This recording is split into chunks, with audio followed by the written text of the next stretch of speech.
നമസ്കാരം, ലൈവ് വാർത്തയിലേക്ക് സ്വാഗതം. ഞാൻ പാർവതി. പ്രധാന വാർത്തകൾ.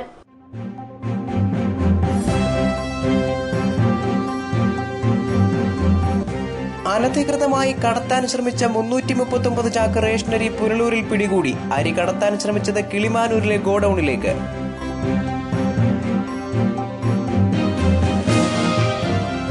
സ്റ്റേറ്റ് ഫാമിംഗ് കോർപ്പറേഷനിലെ വിവിധ പദ്ധതികളുടെ ഉദ്ഘാടനം മന്ത്രി കെ പി മോഹനൻ നിർവഹിച്ചു. കാലഘട്ടത്തിനനുസരിച്ചുള്ള കാർഷിക നയം രൂപപ്പെടുത്തുമെന്ന് കെ പി മോഹനൻ.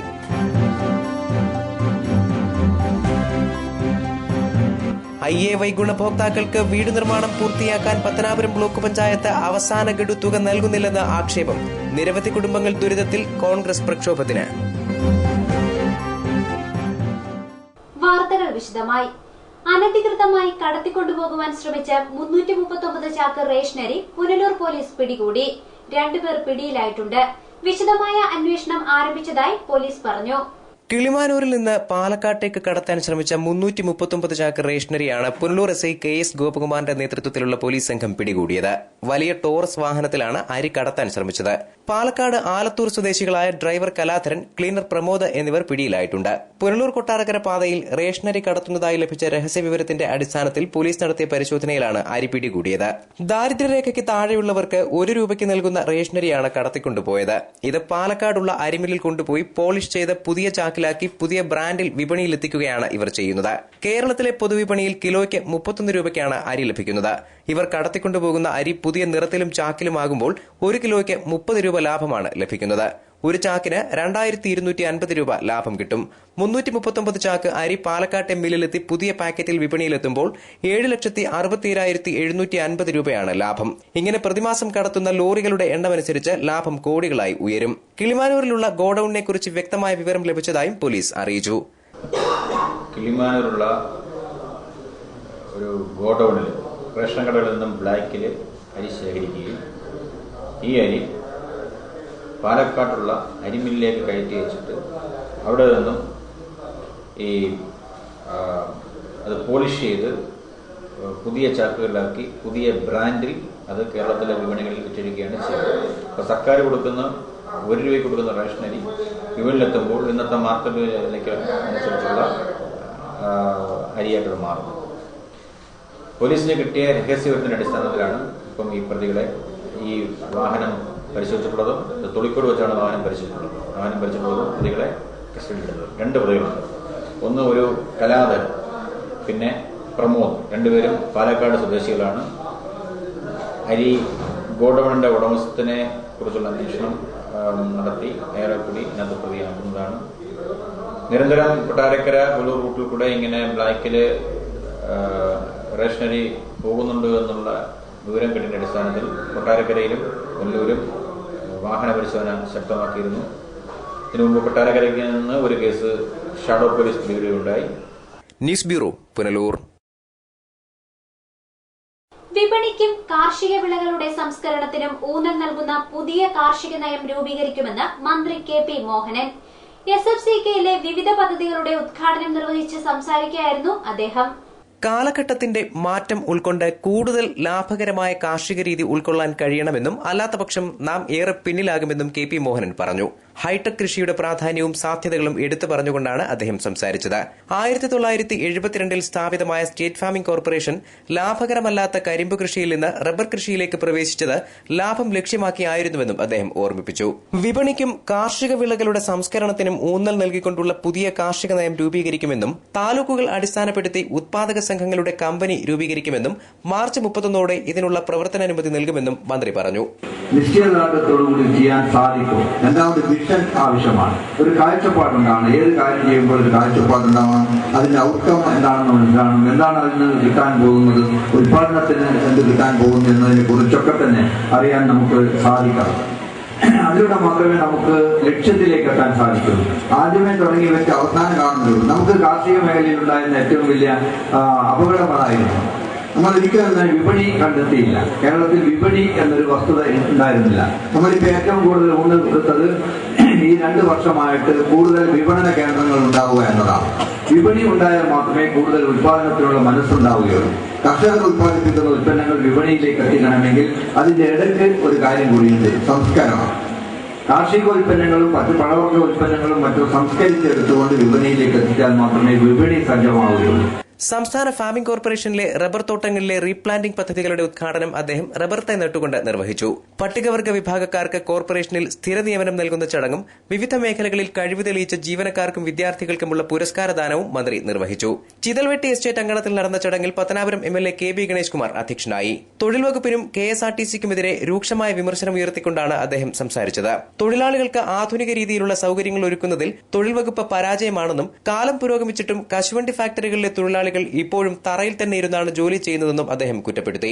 താൻ വകുപ്പ് മന്ത്രിയായിരിക്കെ KSRTCയിൽ നടപ്പാക്കാൻ ഉദ്ദേശിച്ച ആധുനികവത്കരണത്തെ ട്രേഡ് യൂണിയനുകൾ എതിർത്ത് തോൽപ്പിച്ചതുകൊണ്ടാണ് KSRTC കോടികളുടെ നഷ്ടത്തിലേക്ക് കൂപ്പുകുത്തിയതെന്നും ഗണേഷ് കുമാർ പറഞ്ഞു. ഒരു സ്ഥാപനത്തിന്റെ പരമാവധി ആയുസ് 50 വർഷം, ഒരു മനുഷ്യന്റെ ആയുസ് 100 വർഷം എന്ന് പറയുന്നത്. ഈ 50 വർഷത്തിനിടയിൽ ഒരു സ്ഥാപനം 50 വർഷം നടന്നു പോയി അത് അടക്കി. KSRTCയിലേക്ക് സ്ഥിതി എന്താ? 50 വർഷം കഴിഞ്ഞ് ഇനി മരണം എന്തുകൊണ്ട് ഭരിക്കുന്നു? ഈ 50 വർഷത്തിനിടയിൽ കുറെ പുതിയ പരിഷ്കാരങ്ങൾ കൊണ്ടുവന്നെങ്കിൽ ജീവിക്കാം. 2001 ഞാൻ മന്ത്രിയായപ്പോൾ ഓൾവോ ബസ്, മിനി ബസ്സുകളുടെ നിറം മാറ്റി. ഇതൊന്നും ഒരു ജാട കാണിക്കാൻ ചെയ്തതല്ല. KSRTCക്ക് ഒരു പുതിയ ജീവനും മുഖവും കൊടുത്തത് കൊണ്ടാണ് ഇന്ന് ജീവനോടെ കിടക്കുന്നത്. ഇപ്പം KSRTC വെന്റിലേറ്ററിൽ കിടക്കുക. എപ്പോൾ ഉണങ്ങി മരിക്കാം, വയറുകൂലിയാൽ അപ്പം മരിക്കുക. വെന്റിലേറ്ററിലായി. കാരണം കാലത്തിനനുസരിച്ചുള്ള പരിഷ്കാരം വേണം. നിങ്ങൾ മനസ്സിലാക്കൂ, KSRTC അവരുടെ ക്രമക്കേട് ബഹുമാനപ്പെട്ട മന്ത്രി അറിയാമായിരിക്കും. ഒരു ബസ് ഇപ്പം ഇന്ത്യൻ ഓയിൽ കോർപ്പറേഷൻ പമ്പിൽ പെട്രോൾ 14 പമ്പിൽ എല്ലായിടത്തും പമ്പുള്ളത് തന്നെ പെട്രോൾ. ഒരു വണ്ടിക്ക് ഒരു ദിവസം 13 ലിറ്റർ ഡീസലാണ് പുറത്തുനിന്ന് ഡീസൽ അടിക്കാൻ തുടങ്ങിയ ശേഷം ലാഭം. പുറത്തുനിന്ന് ഡീസൽ അടിക്കുന്നത് 1 ലിറ്റർ അടിച്ചാൽ ജസ്റ്റ് 1 ലിറ്റർ കാണും. ഇല്ലെങ്കിൽ കൺസ്യൂമറിന് പരാതി കൊടുക്കാം, പൊതുജനങ്ങൾക്ക് അത് പരിശോധിക്കാം എന്ന് ബോർഡ് വെച്ചേക്കുന്ന പമ്പിൽ നിന്നും ഡീസൽ അടിച്ചപ്പോൾ ഒരു KSRTC ബസ്സിൽ ഒരു ദിവസം ശരാശരി 12 മുതൽ 13 ലിറ്റർ വരെ കുറച്ച് ഡീസൽ മതി. അതിന്റെ അർത്ഥം ഈ 13-12 ലിറ്റർ ഡീസൽ ആരോ മോഷ്ടിക്കുകയായിരുന്നു, അല്ലെങ്കിൽ എവിടെയോ പോവുകയായിരുന്നു എന്ന് മനസ്സിലാക്കണം. ഒന്നുകിൽ കമ്പനി മീറ്ററിൽ വ്യത്യാസം വരുത്തി വെച്ച് 13 ലിറ്റർ വെച്ച് ഓരോ വണ്ടിയിൽ നിന്ന് അടിച്ചുകൊണ്ടിരുന്നു. എന്നിട്ട് അതിന്റെ കാശ് കൊണ്ടിറക്കുമ്പോഴാണ് കാശ്. വെളിയിൽ നിന്ന് ഡീസൽ അടിക്കാത്ത പ്രശ്നം. ഇത് സ്ഫോടന ചട്ടം. പൊതുമേഖലാ സ്ഥാപനങ്ങളിൽ വൈവിധ്യവത്കരണം ഏർപ്പെടുത്തണം. SFCKയിൽ ഹൈടെക് കൃഷിരീതി ആരംഭിക്കണമെന്നും അദ്ദേഹം പറഞ്ഞു. SFCK ചെയർമാൻ C മോഹനൻപിള്ള സ്വാഗതം പറഞ്ഞു. Managing director L Sivakumar report അവതരിപ്പിച്ചു.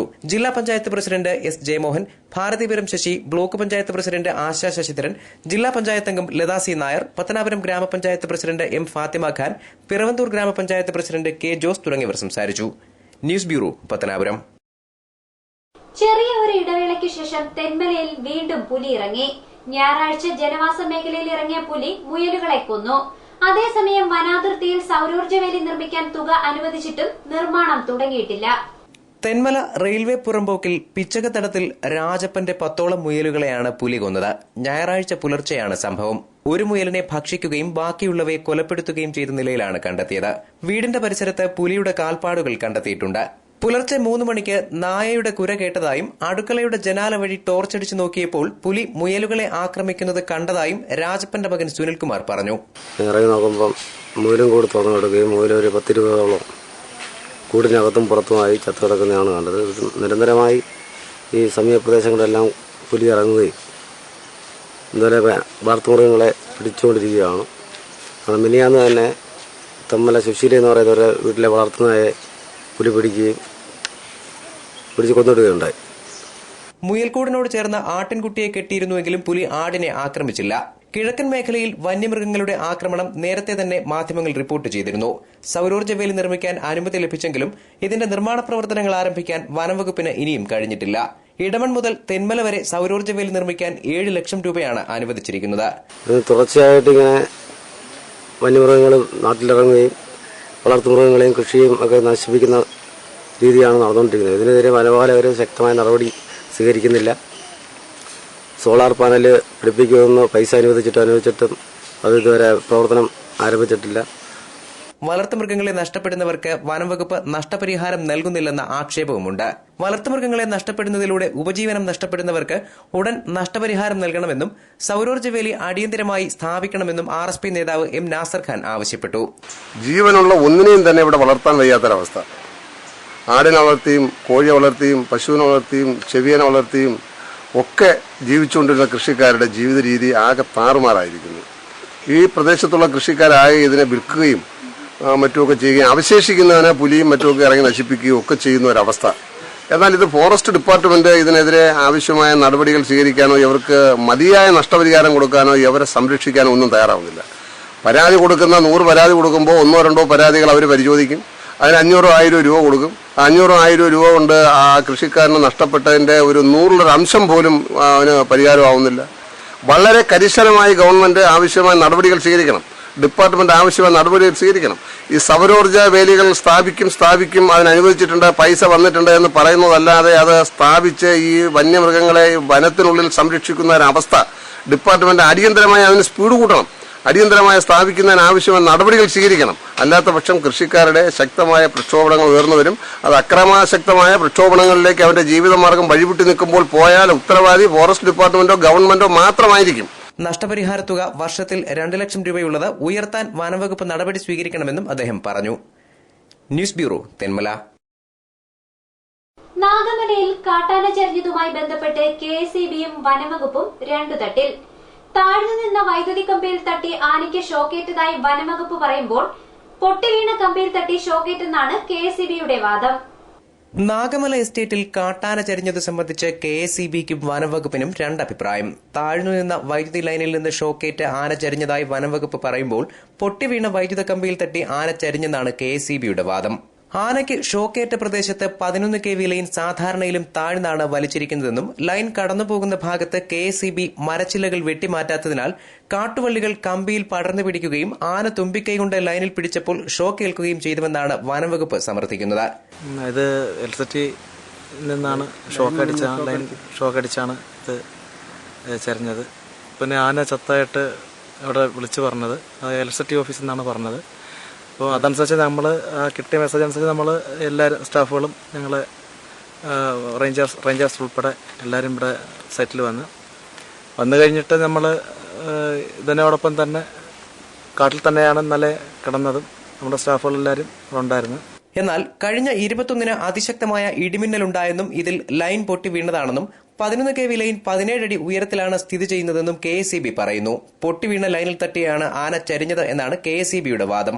നാഗമല മെത്താപ്പ് ബംഗ്ലാവിന് സമീപം 11 kV ലൈൻ കടന്നുപോകുന്ന വഴിയിലാണ് കൊമ്പനാനയെ ചരിഞ്ഞ നിലയിൽ കണ്ടെത്തിയത്. ഞായറാഴ്ച വൈകുന്നേരം 6 മണിക്ക് തകരാറിലായ 11 kV ലൈൻ പുനഃസ്ഥാപിക്കാൻ പോയ കെഎസ്ഇബി ജീവനക്കാരാണ് ആനയെ കണ്ടെത്തിയത്. കഴിഞ്ഞ 21-ന് തെന്മല നാഗമല പാതയിലെ 11 kV ലൈൻ തകരാറിലായിരുന്നു. 22, 23, 24 തീയതികളിൽ ലൈൻ പുനഃസ്ഥാപിക്കാൻ കെഎസ്ഇബി ജീവനക്കാർ നാഗമലയിൽ എത്തിയെങ്കിലും കാട്ടാനക്കൂട്ടം ഓടിച്ചതിനെ തുടർന്ന് ഇവർ പിന്മാറി. തുടർന്ന് 25-ന് ഞായറാഴ്ച നാഗമലയിൽ എത്തിയപ്പോഴാണ് 11 kV ലൈൻ പൊട്ടിയതായും ആനയെ ചരിഞ്ഞ നിലയിലും കണ്ടെത്തിയത്. തുടർന്ന് വനംവകുപ്പിനെ വിവരമറിയിച്ചു. തെന്മല ഡിഎഫ്ഒയും റേഞ്ച് ഓഫീസറും സ്ഥലത്തെത്തുകയും ഒരു ഗാർഡിനെയും 3 വാച്ചർമാരെയും രാത്രി കാവൽ നിർത്തുകയും ചെയ്തു. തുടർന്ന് തിങ്കളാഴ്ച രാവിലെ വനംവകുപ്പ് അധികൃതരുടെയും ഇടവൺ മൃഗാശുപത്രിയിലെ ഡോക്ടർ സന്തോഷിന്റെയും നേതൃത്വത്തിൽ ആനയെ പോസ്റ്റ്മോർട്ടം ചെയ്തു. ആനക്കൊമ്പ് സർക്കാർ കണ്ടുകെട്ടിയ ശേഷം ആനയെ കാട്ടിൽ തന്നെ ദഹിപ്പിച്ചു. ഏകദേശം 40 വയസ്സ് പ്രായമുള്ള ആനയാണെന്നും 4 ദിവസത്തിൽ കൂടുതൽ ജഡത്തിന് പഴക്കമുണ്ടായിരുന്നുവെന്നും ഡോക്ടർ പറഞ്ഞു. News bureau, Thenmala. അഞ്ചൽ ഗ്രാമപഞ്ചായത്ത് ആരോഗ്യ വിദ്യാഭ്യാസ standing committee chairman N Anilkumar കോൺഗ്രസിൽ ചേർന്നതായുള്ള പ്രസ്താവന വ്യാജമാണെന്ന് അനിൽകുമാർ വ്യക്തമാക്കി. സാമൂഹ്യവിരുദ്ധരാണ് ഈ പ്രസ്താവന തയ്യാറാക്കി വിതരണം ചെയ്തതെന്ന് അനിൽകുമാർ പറഞ്ഞു. ഇടതുവിമതനായി പഞ്ചായത്ത് തെരഞ്ഞെടുപ്പിൽ മത്സരിച്ച് വിജയിച്ച് യുഡിഎഫിന്റെ പിന്തുണയിൽ സ്റ്റാൻഡിംഗ് കമ്മിറ്റി ചെയർമാൻ സ്ഥാനത്തെത്തിയ എൻ അനിൽകുമാറാണ് കോൺഗ്രസിൽ ചേർന്നതായി പ്രസ്താവന പുറത്തുവന്നിരിക്കുന്നത്. ഇടതുമുന്നണിയുടെ സ്ഥാനാർത്ഥിക്കെതിരെ പഞ്ചായത്ത് തെരഞ്ഞെടുപ്പിൽ സ്വതന്ത്രനായി മത്സരിച്ച അനിൽകുമാറിനെ സിപിഎം പ്രാഥമിക അംഗത്വത്തിൽ നിന്നുപോലും ഒഴിവാക്കിയിരുന്നു. ഈ സാഹചര്യത്തിലാണ് അനിൽകുമാർ യുഡിഎഫ് ഭരണത്തെ പിന്താങ്ങുകയും സ്റ്റാൻഡിംഗ് കമ്മിറ്റി ചെയർമാനാവുകയും ചെയ്തത്. എന്നാൽ പിന്നീട് യുഡിഎഫിലുണ്ടായ പ്രശ്നങ്ങൾ മുതലെടുത്ത് പഞ്ചായത്ത് ഭരണം പിടിച്ചെടുക്കാൻ സിപിഎം തന്ത്രങ്ങൾ മെനഞ്ഞപ്പോൾ സിപിഎമ്മിന് സഹായവുമായി മുൻനിരയിൽ നിന്നയാളാണ് അനിൽകുമാർ. താൻ സിപിഎം വിട്ട് കോൺഗ്രസിൽ ചേർന്നതായി കാട്ടി പ്രസ്താവന വിതരണം ചെയ്തത് തന്റെ അറിവോടെയല്ലെന്നും നോട്ടീസ് ഇരുട്ടിന്റെ മറവിൽ വിതരണം ചെയ്തത് സാമൂഹ്യവിരുദ്ധരാണെന്നും അനിൽകുമാർ പറഞ്ഞു. കഴിഞ്ഞ ദിവസം അർദ്ധരാത്രിയിൽ അഞ്ചൽ പഞ്ചായത്തിന്റെ എല്ലാ ഭാഗത്തും ഇരുട്ടിന്റെ മറവിൽ ചില സാമൂഹ്യ വിരുദ്ധന്മാർ ഞാൻ കോൺഗ്രസിലേക്ക് എന്ന തലക്കെട്ടിൽ ആയിരക്കണക്കിന് നോട്ടീസ് വിതരണം ചെയ്യണം. 24-ാം തീയതി രാത്രി 12 മണിക്ക് ശേഷമാണ് ഈ നോട്ടീസ് വിതരണം ചെയ്തിട്ടുള്ളത്. 25-ാം തീയതിയാണ് 5-ാം തീയതി രാവിലെയാണ് ഞാൻ ഈ നോട്ടീസ് ഇറങ്ങിയ വിവരം അറിയുന്നത്. അതിൽ പറഞ്ഞിരിക്കുന്ന കഴിഞ്ഞ 13 വർഷക്കാലമായി അഞ്ചൽ ഗ്രാമപഞ്ചായത്തിലെ മെമ്പറായ ഞാൻ കോൺഗ്രസിലേക്ക് ചേരുന്നു എന്നുള്ളതാണ്. ഞാൻ ഇതുവരെയും എൻ്റെ മനസ്സിൽ പോലും ചിന്തിക്കാത്ത ഒരു കാര്യമാണ് ഈ നോട്ടീസിലൂടെ ചില സാമൂഹ്യ വിരുദ്ധ ശക്തികൾ ഇറക്കിയിട്ടുള്ളത്. ഇതിന് നേതൃത്വം നൽകിയത് പഞ്ചായത്തിലെ ഒരു വാർഡ് മെമ്പറാണെന്നും അനിൽകുമാർ പറഞ്ഞു. നോട്ടീസ് പ്രചരിപ്പിച്ചതിന് നേതൃത്വം നൽകിയ ഗ്രാമപഞ്ചായത്ത് അംഗത്തിന്റെ പേര് പറയാൻ ആഗ്രഹിക്കുന്നില്ലെങ്കിലും വടമൺ വാർഡിൽ പട്ടികജാതി വിഭാഗത്തിൽപ്പെട്ട പെൺകുട്ടിയെ പീഡിപ്പിച്ച കേസിലെ പ്രതിയാണ് വാർഡ് മെമ്പർ എന്ന അവ്യക്തമായ സൂചന അനിൽകുമാർ നൽകി. ഇതിന്റെ പിന്നിൽ പ്രവർത്തിച്ച കക്ഷികളെല്ലാം സമൂഹത്തിന് നന്നായി അറിയാവുന്ന ആളുകളാണ്. അഞ്ചൽ ഗ്രാമപഞ്ചായത്തിലെ ഒരു വാർഡ് മെമ്പറുടെ നേതൃത്വത്തിലാണ് ഈ നോട്ടീസ് വിതരണം ചെയ്തിട്ടുള്ളത്. ഈ നോട്ടീസ് ഇറക്കിയ വാർഡ് മെമ്പറെ കുറിച്ച് ഞാൻ ഇപ്പോൾ തൽക്കാലം പേര് പറയാൻ ആഗ്രഹിക്കുന്നില്ല. കഴിഞ്ഞ ഒരു വർഷങ്ങൾക്ക് മുമ്പ് വടമൺ വാർഡിൽ ഒരു പട്ടികജാതി വിഭാഗത്തിൽപ്പെട്ട പെൺകുട്ടിയെ പീഡിപ്പിക്കാൻ ശ്രമിച്ച കേസിലെ പ്രതിയാണ്, ജാമ്യത്തിൽ നിൽക്കുന്ന പീഡന കേസിലെ പ്രതിയായ പഞ്ചായത്ത് മെമ്പറും കോമളത്തു നിന്ന് തഴമയിലേക്ക് താമസം മാറിയിട്ടുള്ള ഒരു പ്രാദേശിക കോൺഗ്രസ് നേതാവിന്റെ ആ കോൺഗ്രസിന്റെ നേതാവ് 2 പ്രാവശ്യം വടമൺ 4-ാം വാർഡിൽ എന്നോടൊപ്പം മത്സരിച്ച് തോറ്റ ആളാണ്. അദ്ദേഹത്തിന്റെ കൺട്രോളിൽ നിന്നാണ് ഈ പ്രിന്റ് എടുത്തിട്ടുള്ളത് എന്നാണ് മനസ്സിലാക്കാൻ കഴിഞ്ഞിട്ടുള്ളത്. കോൺഗ്രസ് ആണ് നോട്ടീസിന് പിന്നിലെന്ന അഭിപ്രായമാണ് അനിൽകുമാർ അടിവരയിട്ട് സൂചിപ്പിക്കുന്നത്. കഴിഞ്ഞ 3 വർഷമായി ഇത്തരം നോട്ടീസുകൾ തനിക്കെതിരെ പ്രചരിച്ചു വരികയാണ്. ഇത് ചൂണ്ടിക്കാട്ടി നൽകിയ പരാതിയിന്മേൽ ഉന്നത രാഷ്ട്രീയ ബന്ധത്തിന്റെ അടിസ്ഥാനത്തിൽ പ്രതിക്കെതിരെ നടപടി സ്വീകരിക്കാൻ റൂറൽ SP തയ്യാറായിട്ടില്ല. ഗ്രാമപഞ്ചായത്ത് അംഗങ്ങൾ അഴിമതിക്കാരാണെന്നും കരാറുകാരിൽ നിന്ന് കമ്മീഷൻ പറ്റുന്നവരാണെന്നുമുള്ള ആക്ഷേപവും അനിൽകുമാർ ഉന്നയിച്ചു. നോട്ടീസ് പ്രചരിപ്പിച്ചവർക്കെതിരെ കർശന നടപടികൾ സ്വീകരിക്കണമെന്നും അനിൽകുമാർ ആവശ്യപ്പെട്ടു. കഴിഞ്ഞ 3 വർഷക്കാലമായി ഈ അക്രമി സംഘം എന്നെയും എന്റെ കുടുംബത്തെയും വേട്ടയാടുകയാണ്. 2012 നവംബർ മാസം 12-ാം തീയതി എനിക്ക് മുമ്പ് എൻ്റെ മകളുടെ വിവാഹ നിശ്ചയത്തിന്റെ തലേ ദിവസവും കല്യാണത്തിന്റെ തലേ ദിവസവും രാത്രിയിൽ പോസ്റ്ററും നോട്ടീസും വെറും വൃത്തികെട്ട നോട്ടീസും ഇറക്കി എന്നെ അപമാനിച്ച സംഭവം ഞാൻ ഈ പറഞ്ഞ ഡേറ്റിൽ പരാതിയാക്കി കൊല്ലം ജില്ലാ കളക്ടറെ കൊടുത്താണ്. പരാതി നേരിട്ട് ഞാൻ കൊടുത്താണ്. ആ പരാതി കൊടുത്തതിന് ശേഷം ഒരാഴ്ചക്കുള്ളിൽ കൊല്ലം ജില്ലാ കളക്ടർ എനിക്ക് കത്തയച്ചു. ഞാൻ കൊടുത്തിട്ടുള്ള പരാതി കൊട്ടാരക്കര റൂറൽ SPക്ക് കൈമാറിയതായി അറിയിച്ചുകൊണ്ട് കളക്ടർ എനിക്ക് രജിസ്റ്റേർഡ് അയച്ചു തന്ന കത്തിന്റെ കോപ്പിയാണ്. എന്നാൽ ഈ 1 വർഷ സമയം കഴിഞ്ഞിട്ടും റൂറൽ SP ഈ കേസ് അന്വേഷിക്കാൻ കൂട്ടാക്കിയിട്ടില്ല. ഉന്നത രാഷ്ട്രീയ ബന്ധം ഉപയോഗിച്ചുകൊണ്ട് ഇത്തരത്തിലുള്ള സാമൂഹ്യ വിരുദ്ധന്മാർ അവരെ ഈ കേസുകളിൽ നിന്നൊക്കെ ഒഴിഞ്ഞു മാറുന്ന രീതിയിലേക്ക് കാര്യങ്ങൾ മുന്നോട്ട് പോയിക്കൊണ്ടിരിക്കുകയാണ്. UDFൽ നിന്ന് പഞ്ചായത്ത് ഭരണം പിടിച്ചെടുക്കുന്നതിൽ അനിൽകുമാർ നിർണായക പങ്കുവഹിച്ചത് CPMൽ തിരിച്ചെത്താമെന്ന ധാരണയോടെയാണെന്ന പ്രചരണം വ്യാപകമായിരുന്നു. ഈ പ്രചരണത്തിന്റെ അടിസ്ഥാനത്തിൽ കോമളം, വടമൺ മേഖലകളിൽ നിന്ന് നിരവധി CPM പ്രവർത്തകർ അതൃപ്തി പ്രകടിപ്പിച്ചിരുന്നു. എന്നാൽ വ്യാജ പ്രചരണത്തിന് പിന്നിൽ ഇക്കൂട്ടരാണോ എന്ന ചോദ്യത്തിന് ഇവരെ ആരെയും സംശയിക്കുന്നില്ല എന്ന മറുപടിയാണ് അനിൽകുമാർ നൽകിയത്. News bureau, Anchal. IAY പദ്ധതിയുടെ ഗുണഭോക്താക്കൾക്ക് വീട് വെക്കുന്നതിന് അവസാന ഗഡു തുക നൽകുന്നതിൽ പത്തനാപുരം ബ്ലോക്ക് പഞ്ചായത്ത് പ്രസിഡന്റും BDOയും അനാസ്ഥ കാട്ടുന്നുവെന്ന് Congress block general secretary JL Naseer വാർത്താസമ്മേളനത്തിൽ ആരോപിച്ചു. അനാസ്ഥ തുടർന്നാൽ പ്രക്ഷോഭം സംഘടിപ്പിക്കുമെന്ന് അദ്ദേഹം മുന്നറിയിപ്പ് നൽകി. 2011, 2012, 2013 സാമ്പത്തിക വർഷങ്ങളിലെ IAY പദ്ധതി പ്രകാരം വീടു നൽകപ്പെട്ട ഗുണഭോക്താക്കൾക്ക് അവസാന ഗഡു നൽകാൻ ബ്ലോക്ക് പഞ്ചായത്ത് പ്രസിഡന്റ് ആശാ ശശിധരനും BDO സൌമ്യ ഗോപാലകൃഷ്ണനും അനാസ്ഥ കാട്ടുകയാണെന്ന് JL നസീർ ആരോപിച്ചു. IAY പദ്ധതിയിലെ ഗുണഭോക്താക്കളെ പങ്കെടുപ്പിച്ചുകൊണ്ടാണ് പത്തനാപുരം പ്രസ് ക്ലബ്ബിൽ വാർത്താ സമ്മേളനം നടത്തിയത്. 2 ലക്ഷം രൂപയ്ക്ക് എഗ്രിമെന്റ് വെച്ചിട്ട് 1.5 ലക്ഷം രൂപയെ കഴിഞ്ഞ 1 വർഷമായി കൊടുത്തിട്ടുണ്ട്. ഈ ഗുണഭോക്താക്കൾ പൈസയ്ക്ക് ബ്ലോക്ക് പഞ്ചായത്തിന്റെ ഓഫീസിൽ ചെല്ലുമ്പോൾ അടുത്ത ആഴ്ചയായിട്ട് അടുത്ത മാസമാവട്ടെ എന്ന് പറയുന്നതല്ലാതെ കഴിഞ്ഞ 1 വർഷമായി ഇവരുടെ പണി പൂർത്തിയായ ഗുണഭോക്താക്കൾക്ക് ഈ പൈസ കൊടുക്കുവാനുള്ളത് ഇത് ബ്ലോക്ക് പഞ്ചായത്ത് ഭരണസമിതിയുടെ ഭാഗത്തു നിന്നും ഉണ്ടായിട്ടുണ്ട്. അപ്പോൾ ഇതുമായി ബന്ധപ്പെട്ട് അന്വേഷിച്ചപ്പോഴാണ് അറിഞ്ഞത് ഇത് 2012-13 മാത്രമല്ല 2011-12 ഏകദേശം 475 ഗുണഭോക്താക്കൾക്ക് 50,000 രൂപ വെച്ച് ബ്ലോക്ക് പഞ്ചായത്ത് നൽകാനുണ്ട്. ഈ 2 സാമ്പത്തിക വർഷവും കൂടി 2012-13 വർഷം, ഈ 2 വർഷം കൊണ്ട് 979 പേർക്ക് 50,000 രൂപ വെച്ച് ബ്ലോക്ക് പഞ്ചായത്ത് നൽകാനുണ്ട്. ആശാ ശശിധരനും BDO സൗമ്യയും ചേർന്ന് പത്തനാപുരം ബ്ലോക്ക് പഞ്ചായത്ത് കാര്യാലയത്തെ CPMന്റെ പാർട്ടി ഓഫീസാക്കി മാറ്റി. ഇരുവരുടെയും അധികാര ദുർവിനിയോഗത്തിനെതിരെ ബന്ധപ്പെട്ടവർക്ക് പരാതി നൽകുമെന്ന് ജയിൽ നസീർ പറഞ്ഞു. കൊല്ലം ജില്ലയിലെ 13 ബ്ലോക്ക് പഞ്ചായത്തുകളിൽ ഭൂരിപക്ഷവും വിവിധ മാർഗങ്ങൾ ഉപയോഗപ്പെടുത്തി അവസാന ഗഡു തുകയും നൽകിയിട്ടും പത്തനാപുരം ബ്ലോക്ക് പഞ്ചായത്ത് അലംഭാവം കാട്ടുകയാണ്. ബ്ലോക്ക് പഞ്ചായത്തിന്റെ അനാസ്ഥ കാരണം നൂറുകണക്കിന് കുടുംബങ്ങൾ കൊടും ദുരിതത്തിലാണ്. ഗുണഭോക്താക്കളുടെ ബാക്കി തുക അടിയന്തിരമായി നൽകിയില്ലെങ്കിൽ ബ്ലോക്ക് പഞ്ചായത്ത് കാര്യാലയത്തിന് മുന്നിൽ അവരെ സംഘടിപ്പിച്ച് ശക്തമായ പ്രക്ഷോഭം നടത്തുമെന്നും ജയിൽ നസീർ പറഞ്ഞു. കൊല്ലം ജില്ലയിൽ മൊത്തം 13 ബ്ലോക്ക് പഞ്ചായത്തുകളുണ്ട്.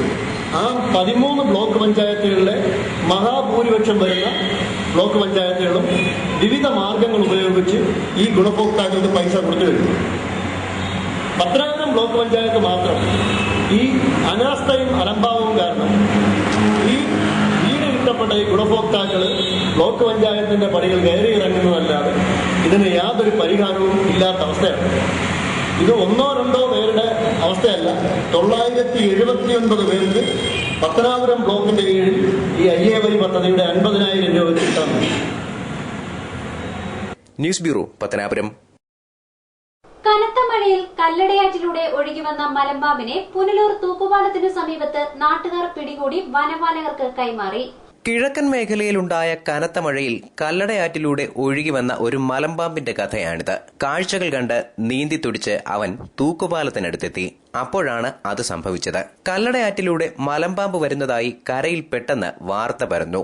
നിമിഷങ്ങൾക്കുള്ളിൽ ആറ്റുതീരത്ത് ആൾക്കാർ തടിച്ചുകൂടിയവർ മലമ്പാമ്പിനെ വരുതിയിലാക്കാനുള്ള വഴി തലപുകഞ്ഞ് ആലോചിച്ചപ്പോൾ അതായെത്തി വള്ളത്തിൽ 2 ജഗജില്ലികൾ. വെള്ളത്തിലെ പാമ്പിനെ എങ്ങനെ വരുതിയിലാക്കാമെന്ന ചർച്ച ഏറെ നീണ്ടു. പലതരത്തിൽ അവർ ശ്രമം തുടർന്നു. ഒടുവിൽ ഉടൻ പാമ്പിനെ പിടിക്കുമെന്ന് കരുതി ഏറെ നേരം കരയിൽ എല്ലാം കണ്ടുനിന്ന ഒരു പാമ്പിന്റെ ക്ഷമ നശിച്ചു. അയാൾ തന്നെ ഒടുവിൽ രംഗത്തിറങ്ങി.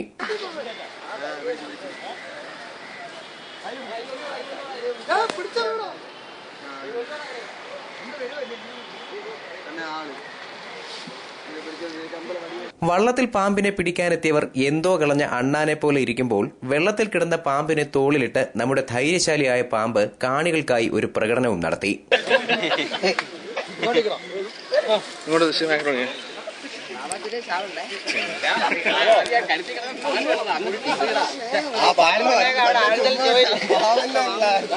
അവസാനം വള്ളത്തിൽ 2 പാമ്പുകളും മറുകരയിലേക്ക്.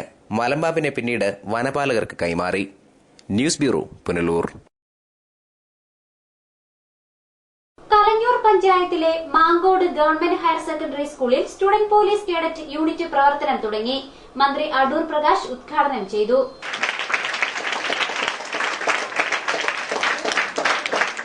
സ്കൂളിലെ 8ാം ക്ലാസ്സുകാരായ 44 വിദ്യാർത്ഥികളെയാണ് SPC യൂണിറ്റിലേക്ക് തെരഞ്ഞെടുത്തിരിക്കുന്നത്. ജില്ലയിൽ SPC അനുവദിച്ചിട്ടുള്ള 10 സ്കൂളുകളിൽ ഒന്നാണ് മാങ്കോട് സ്കൂൾ. തെരഞ്ഞെടുക്കപ്പെട്ട വിദ്യാർത്ഥികൾക്ക് പരിശീലനം നൽകും. ക്യാമ്പുകളും ഇവർക്കായി സംഘടിപ്പിക്കും. യൂണിറ്റിന്റെ ഉദ്ഘാടനം മന്ത്രി അടൂർ പ്രകാശ് നിർവഹിച്ചു. അവർക്ക് ആവശ്യം വേണ്ടുന്ന ട്രെയിനിങ് സംവിധാനങ്ങളും ജീവിതത്തിൽ ചിട്ട ഉണ്ടാക്കിയെടുക്കുന്നതിന് വേണ്ടിയുള്ള തയ്യാറെടുപ്പ് നടത്തുന്നതിന് വേണ്ടിയുള്ള പ്രവർത്തനങ്ങൾ ബന്ധപ്പെട്ട ഉദ്യോഗസ്ഥരിൽ നിന്നും നിങ്ങൾക്ക് എല്ലാ ആഴ്ചകളും ഇനിയും ഇവിടെ ലഭിക്കുവാൻ പോവുകയാണ്. ഈ അടുത്ത ദിവസമാണ് ബഹുമാന്യനായ നമ്മുടെ മുഖ്യമന്ത്രി പത്തനംതിട്ട ജില്ലയിൽ നടത്തിയ ജനസമ്പർക്ക പരിപാടി. ആ ജനസമ്പർക്ക പരിപാടിയുമായി ബന്ധപ്പെട്ടുകൊണ്ട് പോലീസ് ഉദ്യോഗസ്ഥന്മാരുടെ നിയന്ത്രണങ്ങൾ വേണ്ട തരത്തിൽ ഉണ്ടായിരുന്നു എങ്കിൽ പോലും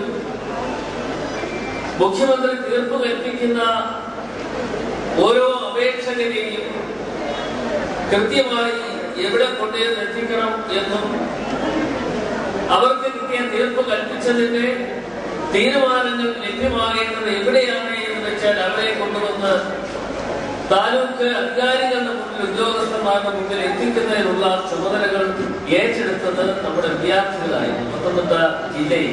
ജില്ലാ പഞ്ചായത്ത് അംഗം ഹരിദാസ് ഇടത്തിട്ട അധ്യക്ഷനായിരുന്നു. 2012-2013 ബെസ്റ്റ് സ്റ്റുഡന്റ് പാർലമെന്റേറിയൻ അവാർഡിന് അർഹയായി പാർലമെന്റ് സന്ദർശിക്കാൻ അവസരം കിട്ടിയ +2 വിദ്യാർത്ഥിനി സഫാനയെ ചടങ്ങിൽ അനുമോദിച്ചു. ജില്ലാ പോലീസ് മേധാവി പി വിമലാദിത്യ, SPC ജില്ലാ nodal officer baby Charles, motor vehicle inspector KG Gopakumar, Konni DFO Pradeep Kumar, Parakode block panchayat അംഗം ഗീതാ ശ്രീകുമാർ, വിദ്യാഭ്യാസ ഡെപ്യൂട്ടി ഡയറക്ടർ PS മാത്യു തുടങ്ങിയവർ സംസാരിച്ചു. News bureau, Pathanapuram. Indian Pentecost ദേവസഭ കൊട്ടാരക്കര സെന്ററിന്റെ 13ാമത് കൺവെൻഷൻ നവംബർ 27 മുതൽ ഡിസംബർ 1 വരെ സംഘടിപ്പിക്കുമെന്ന് സംഘാടകർ വാർത്താസമ്മേളനത്തിൽ അറിയിച്ചു. ബുധനാഴ്ച വൈകിട്ട് IPC ബേർഷേബ ഗ്രൌണ്ടിൽ നടക്കുന്ന convention minister pastor Daniel George ഉദ്ഘാടനം ചെയ്യും. പാസ്റ്റർ VP ഫിലിപ്പ് മുഖ്യപ്രഭാഷണം നടത്തും. പാസ്റ്റർമാരായ TD Babu, PC Cherian, Varghese Abraham എന്നിവർ വിവിധ ദിവസങ്ങളിൽ പ്രസംഗിക്കും. IPC അന്തർദേശീയ പ്രസിഡന്റ് പാസ്റ്റർ ജേക്കബ് ജോൺ, സംസ്ഥാന president reverend doctor Philip P Thomas എന്നിവർ മുഖ്യപ്രഭാഷണം നടത്തും. Pastor Raju Mathew, Thomas Daniel എന്നിവർ വാർത്താസമ്മേളനത്തിൽ പങ്കെടുത്തു. ഡാനിയൽ ജോർജ് ഉദ്ഘാടനം ചെയ്യപ്പെടുന്നതും തദവസരത്തിലായ മീറ്റിംഗിൽ പാസ്റ്റർ VP ഫിലിപ്പ് തിരുവല്ല ദൈവവചനം ശുശ്രൂഷിക്കുന്നു. തുടർന്നുള്ള ദിവസങ്ങളിൽ pastor TD Babu, pastor PC Cherian, pastor Varghese Abraham, doctor Philip Thomas, pastor Jacob John, India ദേശീയോട് ജനറൽ പ്രസിഡന്റ് അദ്ദേഹം ഞായറാഴ്ച ദിവസത്തിൽ ദൈവവചനം ശുശ്രൂഷിക്കുന്നത്. News bureau, Kottarakkara. പ്രധാന വാർത്തകൾ ഒരിക്കൽ കൂടി.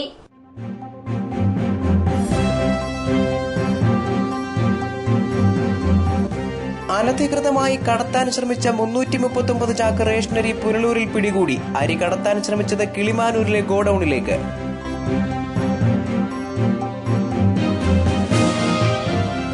സ്റ്റേറ്റ് ഫാമിംഗ് കോർപ്പറേഷനിലെ വിവിധ പദ്ധതികളുടെ ഉദ്ഘാടനം മന്ത്രി KP മോഹനൻ നിർവഹിച്ചു. കാലഘട്ടത്തിനനുസരിച്ചുള്ള കാർഷിക നയം രൂപപ്പെടുത്തുമെന്ന് KP മോഹനൻ.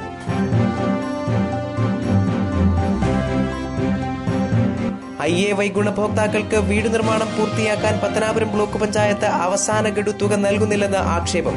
നിരവധി കുടുംബങ്ങൾ ദുരിതത്തിൽ, കോൺഗ്രസ് പ്രക്ഷോഭത്തിന്. വാർത്തകൾ സമാപിക്കുന്നു. കൂടുതൽ വാർത്തകൾക്കും ദൃശ്യങ്ങൾക്കും www.livevarta.com സന്ദർശിക്കുക. നമസ്കാരം.